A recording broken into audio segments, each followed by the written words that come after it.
Welcome back YouTube to another money per hour grind series video. So today's video, we're going to be looking at grinding at Dehkia Crescent Shrine. And I'll be showing you kind of, where the spot is located, the rotations and any mechanics, and then finally looking at the loot. Also, just a quick disclaimer, but this video is geared towards a person who may be checking out the spot for the first time. So your money may be a little less until you get efficient at this spot. Also, I'm not perfect, so if I happen to leave anything out that you think is important, please let me know down in the comments. But with all of that being said, let's jump right on in.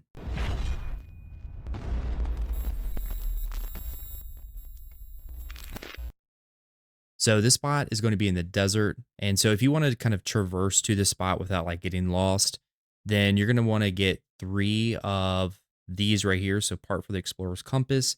And essentially, once you get 3 of those, you can make this right here, which is kind of a temporary like 3-day compass that'll allow you to kind of go through the desert without getting lost. And so I have this enabled right now. So you can kind of see where I'm located. And so this is where I'm at. And if I zoom all the way out, essentially what you're going to do is you're going to come here and then you're going to go from here and then come all the way down. And then you'll come up to this spot right here and you'll just kind of climb up the mountain here. And then you'll get to the Dehkia spots. And like I said, if you have the compass, then you can just kind of auto path there. And so if I zoom all the way out, we can see that Heidel is right over in this area here. And I will show you those 3 Dehkia spots now. Grinding hard under the crescent moon, level up by the afternoon. Every slice of fortune tune, Dehkia Shrine becomes my boon.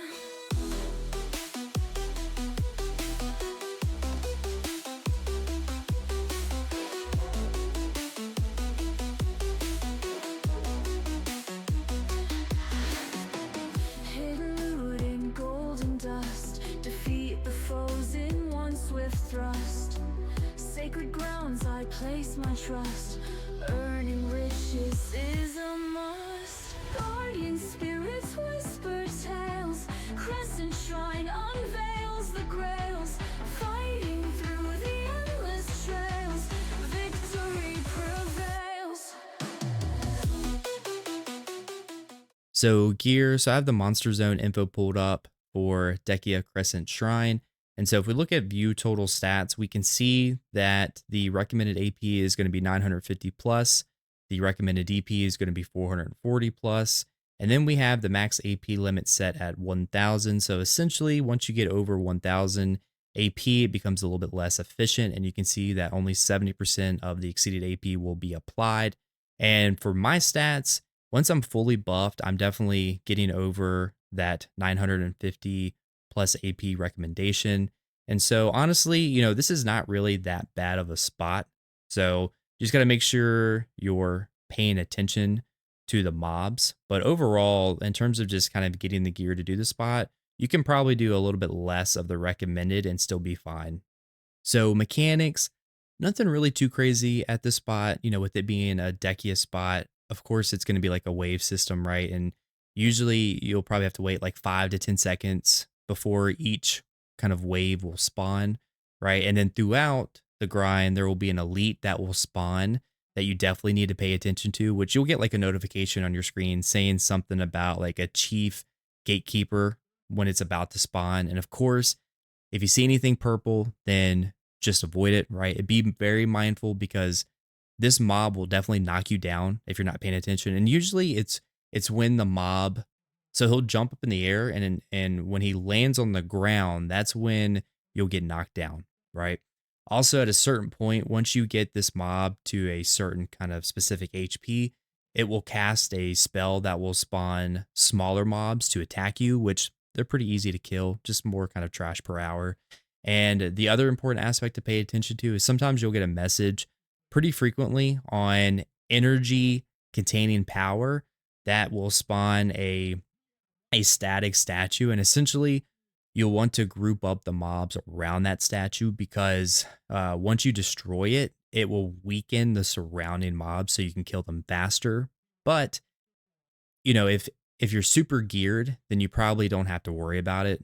But if that's the case, then just make sure you don't have the mobs around the statue because it will still explode on its own, which will actually buff the mobs, but the radius is pretty small anyway.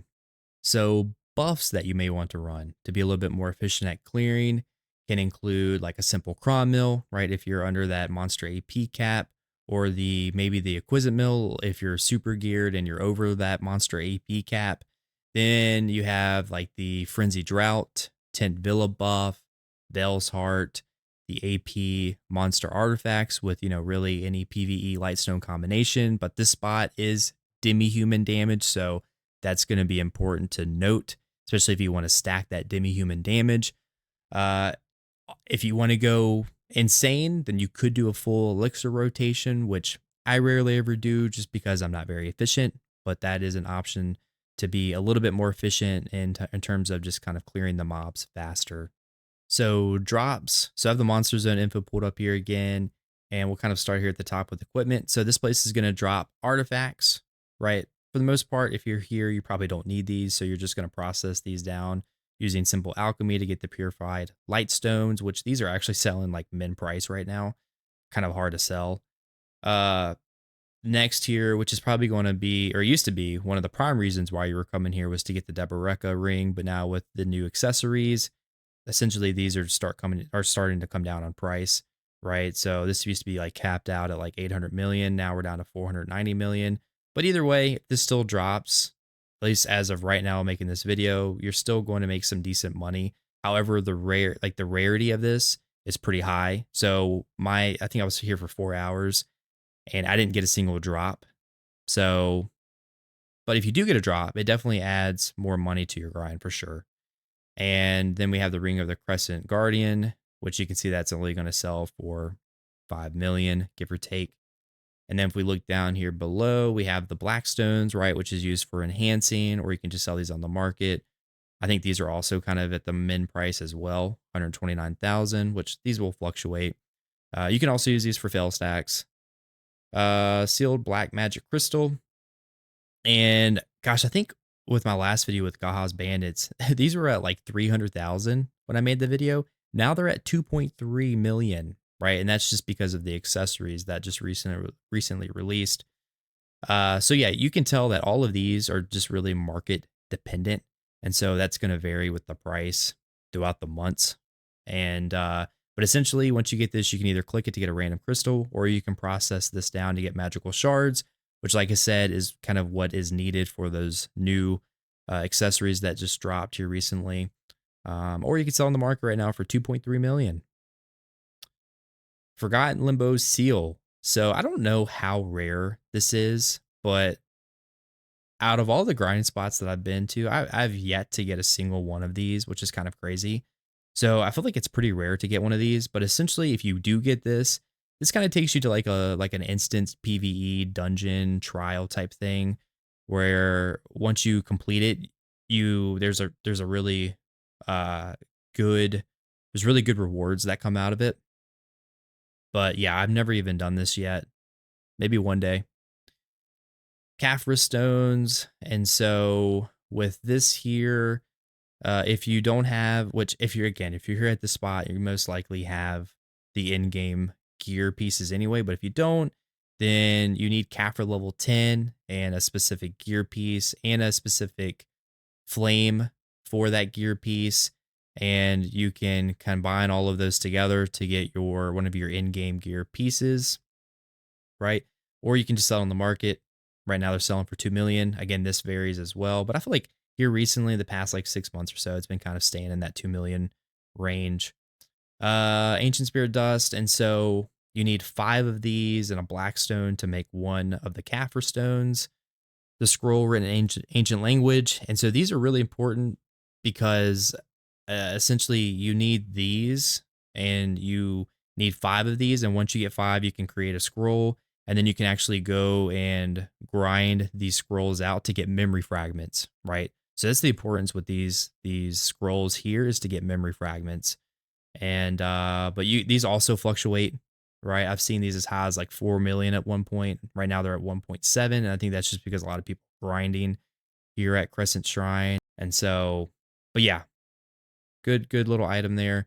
And then finally, we have the trash loot. So we have the tainted token of Crescent, and so that's going to sell for 38K.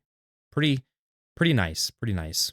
All right, so let's see what I got in 1 hour with using just a level 2 loot scroll with Agris. And this is an Agris efficient spot. So just remember that. You want to make sure you turn your Agris on. You can also pay 50 million to get the tent buff or a 50% increase on your drop rate, but I didn't do that in this video. So before we look at my hours though, let's take a look at Garmoth here, right? Looking at that average potential money per hour at 138% drop rate, which is what I'm mostly at if there's no drop rate event going on. And using a yellow loot scroll and with Agris is 1.6 billion, with the average trash being around 34K. So that's a number you could potentially expect if you're geared properly and if your class is good with PvE. But also just remember, right, Garmoth is not the most accurate, so you got to take sometimes those numbers with a grain of salt. It's also important to note that your money per hour is going to it's going to vary based on that drop rate. Now let's take a look at my few hours here with Awakening Dosa, which, man, I must just suck at grinding because I can never, ever get Garmoth's average numbers that people say that they get, but it is what it is. But my first hour, I actually made a boo-boo. I did not realize that the spot was Agris efficient, so I didn't have it on. So my first hour was 605 million and 16.2K trash. And again, that's without Agris. Now, with Agris turned on, the second hour, I got around 925 million, and the trash loot, I got around 24.4K. And then the third hour, I got 945 million, and for the trash loot, I got around 24.4K. And then the final hour, I got 932 million, with my trash being around 24.6K. So at least I was pretty consistent with kind of being in that 24K range. But still, apparently, I'm just 10K trash off from being close to the average for some reason. I guess I'm just really terrible at grinding, I guess. But overall, the money is really good, right? And it's really just dependent on the trash loot. So that's kind of the nice thing, is you don't have to like worry about the market values per se. And if you do get a Deboreka ring drop, that money's only going to go higher, right? So pretty nice. Pretty nice. It's just kind of reliant on just the trash. And I like this spot better than Kadri's, Dehkia Kadri's, which I'll be covering probably in my next video. But let me know down in the comments what your average trash per hour is at this spot. And yeah, with that being said, thanks for watching. If you like the content, then please hit that like button and hit subscribe. And I will see you in the next video. Peace.